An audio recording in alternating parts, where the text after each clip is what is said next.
अनमोल वचन। अखिल भारतीय संत मत सत्संग के संस्थापक और गृहस्थ में आनंद योग के जनक परम संत महात्मा परम पूज्य श्री यशपाल जी महाराज अर्थात परम पूज्य भाई साहब जी द्वारा प्रतिपादित इन अनमोल वचनों का पालन करना अति आवश्यक है। ये वचन हमारी गृहस्थ आध्यात्मिक साधना के लिए मूलभूत सिद्धांत हैं, जो इस प्रकार हैं। हम दुनिया की हर चीज की कीमत आंकते हैं, अपने मानव जीवन की कीमत भी जाने व परमात्मा की प्राप्ति हेतु साधना करें। मनुष्य योनि एक उपहार है, इसीलिए परमात्मा को धन्यवाद देते हुए आधा घंटा प्रातःकाल, आधा घंटा सायंकाल पूजा अवश्य करें। सत्संग, सतनाम व सद्गुरु को प्राथमिकता देते हुए इसी के आधार पर ध्यान योगाभ्यास अवश्य करें व गृहस्थ के कार्यों को परमात्मा का कार्य समझकर उसी की याद में संपन्न करें।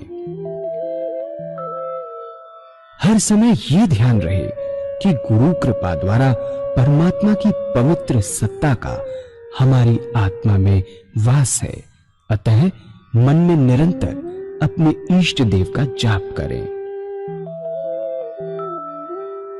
मान सम्मान की इच्छा ना करें व अपमान से दुखी ना हो। परमात्मा के अतिरिक्त किसी और का भय ना करें।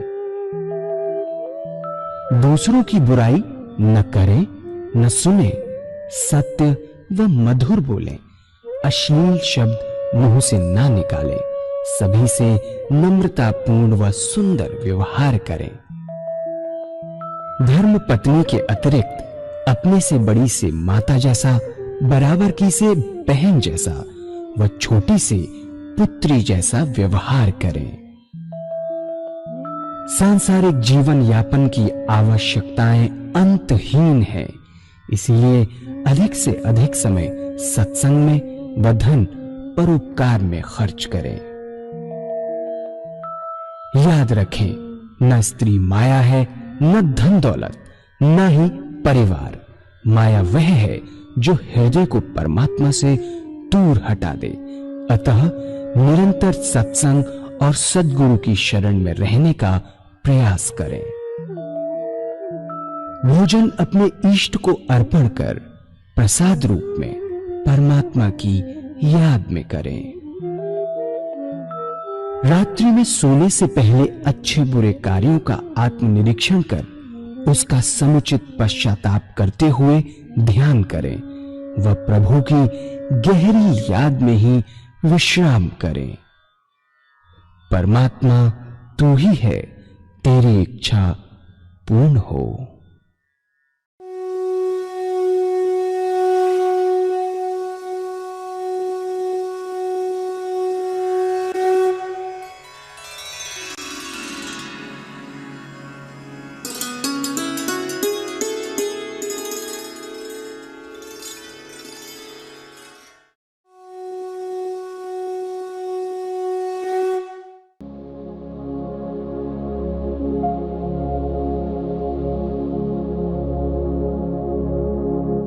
जय सद्गुरुदेव जय पद शरणम श्री स्वरूप चरणों शरणम।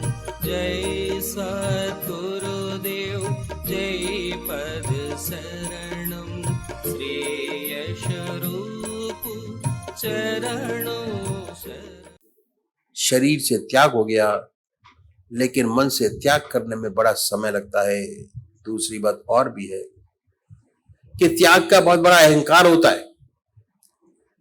हम गृहस्थी लोग कभी कभी संसार से दुखी हो जाते हैं और अपना दुख सन्यासियों के पास जाकर कहते हैं, महाराज हम दुखी हैं, मन में शांति नहीं, चैन नहीं, कोई उपाय बतलाइए कि मन को शांति मिले। और ये उपाय भी बतलाते हैं,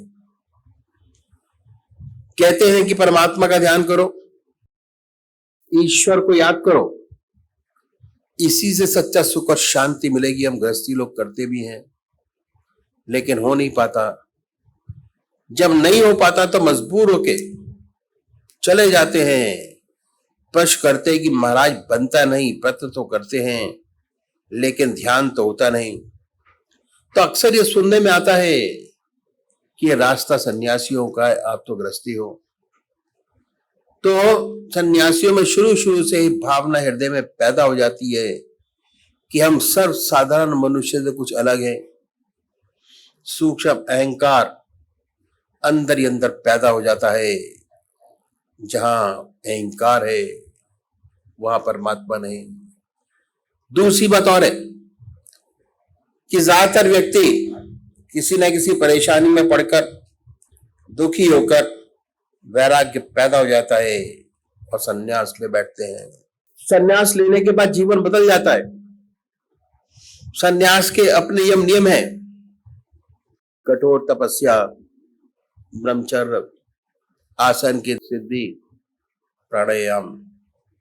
बहुत लोगों से तो बनता नहीं, जिनसे बनता है वह कठोरता से मन को साधते हैं। इस अभ्यास में दबाव रहता है और दबाव के कारण बहुत सी रिद्धियां सिद्धियां प्राप्त हो जाती हैं।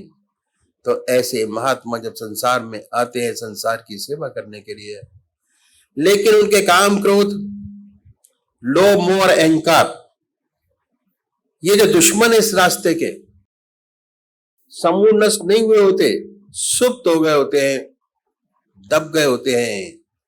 अभ्यास के प्रेशर से पता चलता है कि इन पर काबू हो गया, वास्तव में हुआ नहीं होता।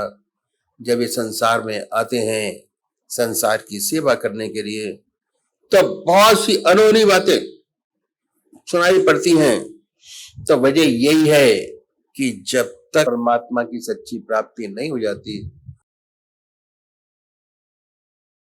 तब तक इनसे छुटकारा नहीं मिलता। जिन्हें परमात्मा की प्राप्ति हो जाती है उनका इन पर नियंत्रण हो जाता है, उनके मित्र बन जाते हैं। ऐसा कोई उच्च कोटि का विरला होता है जो ऐसा होता है, वह संसार का बड़ा कल्याण करता है, संसार से उसको बड़ा लाभ होता है। तो इस अभ्यास में दबाव शुरू से ही शामिल रहता है। जैसे किसी स्प्रिंग को दबा कर रखें, जब तक दाबे हैं दबा है, हाथ से छूटा कहीं पर भी मार कर सकता है, मुंह पर लग जाए, माथे पर लग जाए, बिल्कुल यही दशा होती है। इस अभ्यास में प्रेशर है, दबाव है, और हर दबाव का रिएक्शन साथ साथ सामने आ जाता है। ये सारी बातें हैं, इन सबको सोच समझकर संन्यास के रास्ते में कदम रखना चाहिए। और खासकर उन लोगों को जिन्होंने गृहस्थ आश्रम में प्रवेश कर दिया है, उन्हें तो 1000 बार सोचना चाहिए कि ये रास्ता उनके लिए नहीं है। करोड़ पीछे एक दो नजर आते हैं, जैसे महात्मा बुद्ध जो संसार छोड़कर चले गए, ईश्वर को प्राप्त किया, लेकिन 1000 पीछे 999 असफल होते हैं। ना उनकी दुनिया रहती है, ना दीन। ऐसी बहुत सी घटनाएं सेवक के सामने आई, ना इधर का रहा ना उधर का। सर्विस छोड़ी, बच्चे छोड़े, घर छोड़ा, सर्विस छोड़ी, कुछ न कर पाया, बर्बाद हो गया। तो जिन्होंने गृहस्थ आश्रम में पदार्पण कर लिया है, उन्हें 1000 बार सोचना चाहिए कि उनके लिए रास्ता नहीं है। जो बाल ब्रह्मचारी है और जिनका संस्कार बहुत ऊंचा है, उनकी बात तो अलग है। उनके लिए तो संन्यास से बढ़कर और कोई रास्ता नहीं। ऐसा व्यक्ति इस रास्ते में बहुत चमकेगा, करोड़ों का भला करेगा। हमारी धारणा ऐसी हो गई कि हमारे पास कोई रास्ता नहीं। बहुतों की ये धारणा कि हम 55 से 58 साल तक तो अपना काम करें, 58 साल के बाद जब रिटायर हो जाएंगे तब पूजा पाठ करेंगे। बहुत गलत है, बहुत बड़ी भूल है। 58 साल के बाद परमात्मा का नाम नहीं लिया जा सकता। आदतें इतनी मजबूत हो जाती हैं कि उन्हें बदल नहीं सकेंगे। शरीर भी जवाब देने लग जाता है।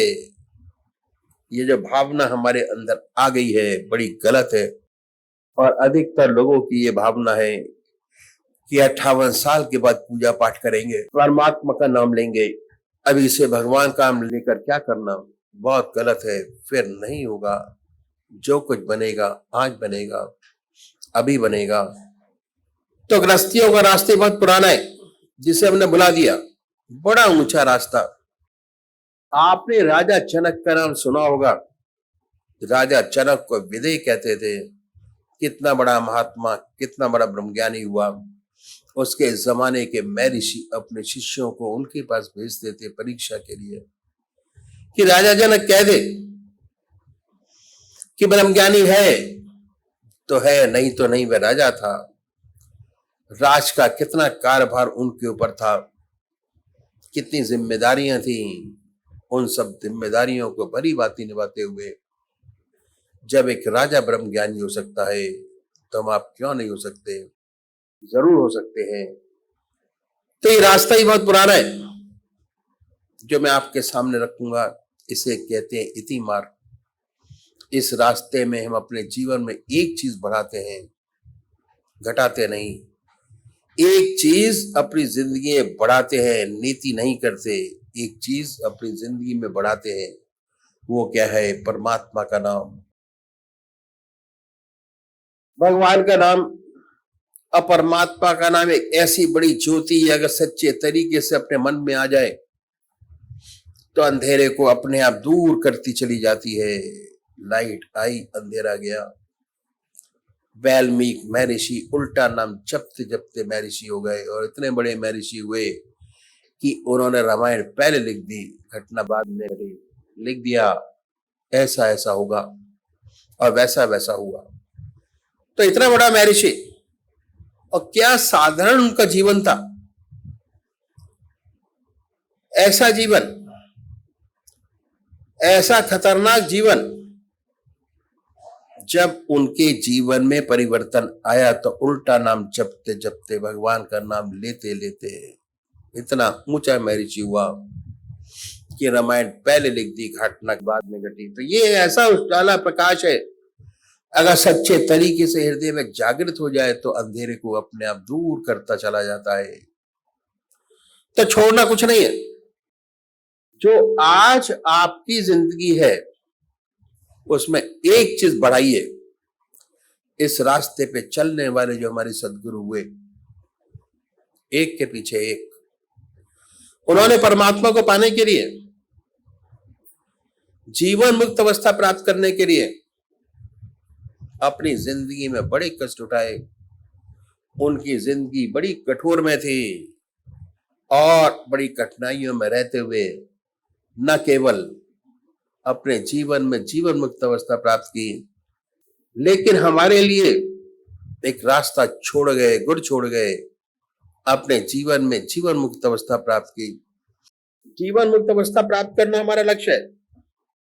चाहे हम सन्यासी हो, चाहे हम गृहस्थी हो, चाहे किसी भी तरीके से हम क्यों ना जीवन मुक्त अवस्था प्राप्त करें।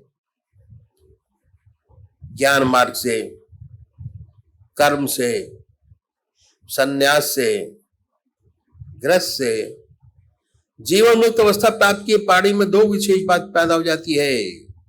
पहला, निरंतर परमात्मा की याद। चलते फिरते, खाते पीते, सोते जागते हर समय ईश्वर की याद बनी रहती है। दूसरी बात यह कि उसके जो कर्म है वह निष्काम कर्म हो जाते हैं, अहम निकल जाता है। ये दो बातें हैं, उसे स्थित पे किए पैदा हो जाती हैं।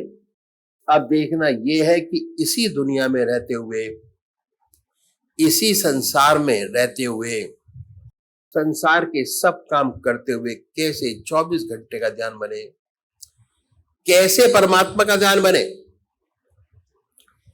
कैसे हमें 24 घंटे का ध्यान बने और निष्काम कर्म करने की आदत बन जाए। इन संतों ने, जिन्होंने अपने जीवन काल में जीवन मुक्त अवस्था प्राप्त की, हमारे लिए एक रास्ता छोड़ गए। अगर इस रास्ते को अपनाएं तो अपने जीवन में जीवन मुक्त अवस्था प्राप्त कर सकते हैं। यह रास्ता आसानी से तय हो जाए। हर व्यक्ति अपनी संतान के लिए गुर छोड़ जाता है। एक व्यापारी है, उसकी संतान के लिए गुर छोड़ जाता है, डॉक्टर है, अपने बच्चों के लिए गुर छोड़ जाता है। इन सत महात्माओं ने इस सारे साधन को 3 भागों में बांटा और दिन के 24 घंटों को भी 8-8 घंटे के हिसाब से बांटा। साधन का पहला स्टेप पूरा कर लेने से 8 घंटे आपके अपने हो जाएंगे। साधन का दूसरा स्टेप पूरा करने से 16 घंटे आपके अपने हो जाएंगे और साधन का तीसरा स्टेप पूरा कर लेने से निरंतर 24 घंटे परमात्मा की याद बनी होगी और निष्काम कर्मता प्राप्त हो जाएगी। अभी मैं साधन की पहली सीढ़ी आपके सामने रखूंगा जिसमें 8 घंटे आपके अपने हो जाएंगे। पहली बात संतों ने बताई कि परमात्मा ने असीम दया कृपा कर हमको मनुष्य योनि प्रदान की है। ये उसकी सबसे बड़ी देन है जो हमें प्राप्त है।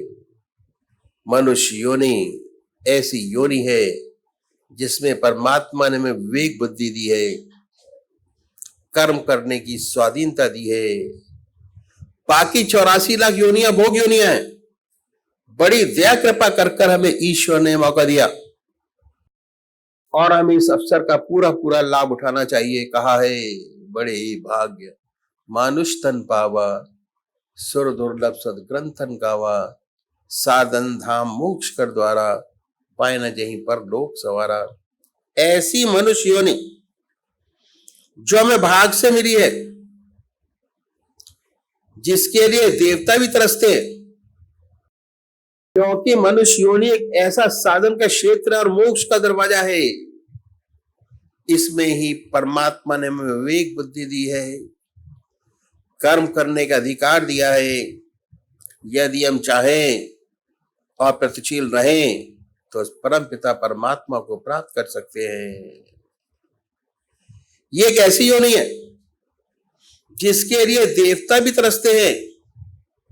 इस योनि के लिए ऐसा अवसर ईश्वर ने हमें दिया, हमें इसका पूरा पूरा लाभ उठाना चाहिए। जितने संत महात्मा हुए, जितने धर्म हुए, सबने योनि की भूरी भूरी प्रशंसा की है। कबीरदास जी ने कहा कि कबीरा हर की भक्ति कर, तज विषय रस चौच, बार बार नहीं पाइए मानस जन्म की मौज। इस सेवक के गुरुदेव कहा करते थे कि विषय वासना के आनंदी, मिथ्या जन्म बिगाड़, मानस जन्म गरीब ने फिर कर ले हरि सो प्यार। ऐसा सुंदर अवसर में परमात्मा ने दिया। हमारे महर्षियों ने बताया कि चाहे आप गृहस्थी हो या सन्यासी, आपको आधा घंटा प्रातः संध्या वंदना अवश्य करनी चाहिए और आधा घंटा सायंकाल। ये 2 समय निश्चित कर दिए कि संध्या वंदना अवश्य करनी चाहिए। और हमारे देश में 99% लोग ऐसे हैं जो परमात्मा को मानते हैं और अपने किसी न किसी ढंग से परमात्मा का पूजन पूजा करते हैं। यदि हम इससे पूछें कि इससे आपको पूजा क्या लाभ हुआ, तो 2-4 बात बताने के खामोश हो जाते हैं। पहली बात क्या है कि भाई ईश्वर का नाम लेना अच्छी बात है। हमारे घर में मंदिर है, हमारे दादाजी पूजा करते थे, हमारे पिताजी करते हैं, हम करते हैं, हमारे देखिए हमारे बच्चे भी करते हैं। गॉड फियरिंग है, बहुत अच्छा है। और इससे आप ज्यादा क्या चाहते हैं? अगर हम पूछें कि इससे कोई आंतरिक लाभ हुआ, तो ऐसे बहुत कम लोग होंगे जो कहेंगे हुआ। इन संतों ने कहा कि हम एक तरीका बतलाते हैं, अगर इस तरीके से पूजा करेंगे आपको विशेष लाभ होगा। उन्होंने ऐसा तरीका बतलाया जिसे हर कोई अपना सके, चाहे किसी भी मजहब का मानने वाला हो, किसी भी धर्म का अनुयायी हो, अपने धर्म के मत पर चलते हुए कर सके। ऐसी बात बतलाई। क्या है कि संसार में 2 प्रकार के व्यक्ति हैं।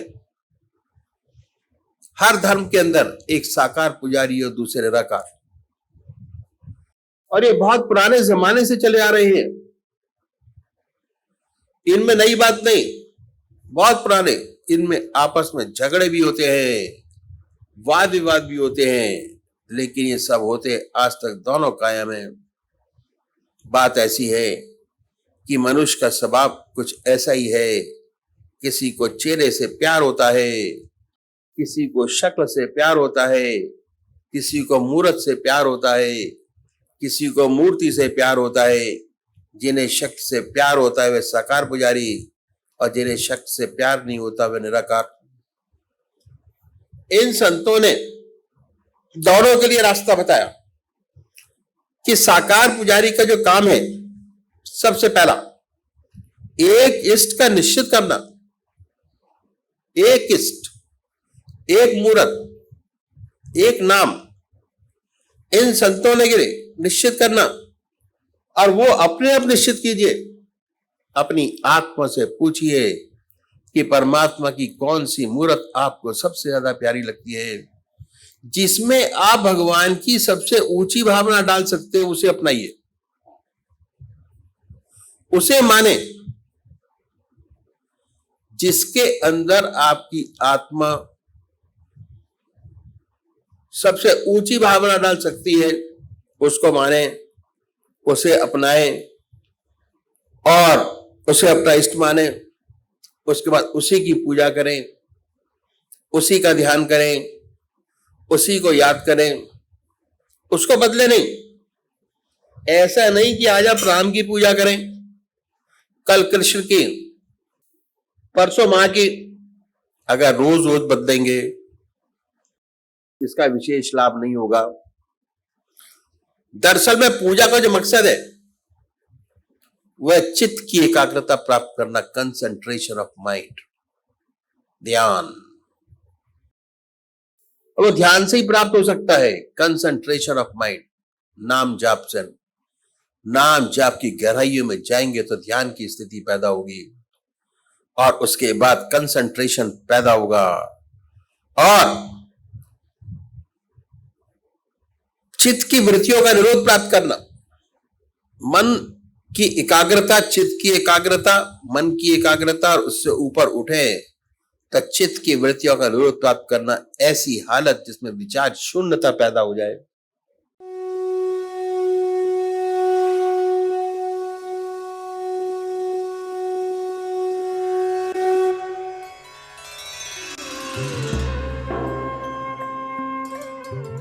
ध्यान योग के कार्यक्रम आनंद योग से निशुल्क जुड़ने के लिए संपर्क करें 9810239677।